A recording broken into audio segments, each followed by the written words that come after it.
makinig kayo sa akin, no? Lahat ng sakit natin, whether it's sore throat, it's fever, it's back pain, hindi yan dahil may binuhat ka ng mabigat, hindi dahil nag-karaoke ka buong gabi, kung hindi merong metaphysical meaning yan, no? So kung ikaw ay talagang nagkakaroon ng throat issue, most of the time, meron kang gustong sabihin na hindi kayang sabihin, sabihin mo na kasi. Lot of times, pag meron kang back pain, hindi yan dahil nakaupo ka na matagal. Kung hindi, back pain is also being able to understand that you are supporting everyone. However, you do not allow people to support you. Or maybe no one supporting you. Ask for help. And that's where all of these are coming from.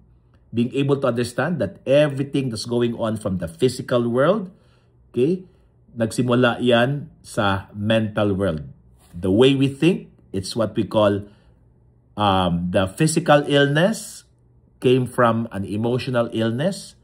An emotional illness becomes a physical illness. So therefore, it starts with the way we think, and the way we think dictates the way we feel, and the way we feel dictates the way we move. And therefore, if it's sickness, if it's illness, guaranteed, lahat ng sakit, ito ang paniwala ko, hindi yan dahil hindi ka nag-exercise, hindi ka nag-ingat. Kung hindi, there's always a metaphysical meaning of everything that's going on in your life.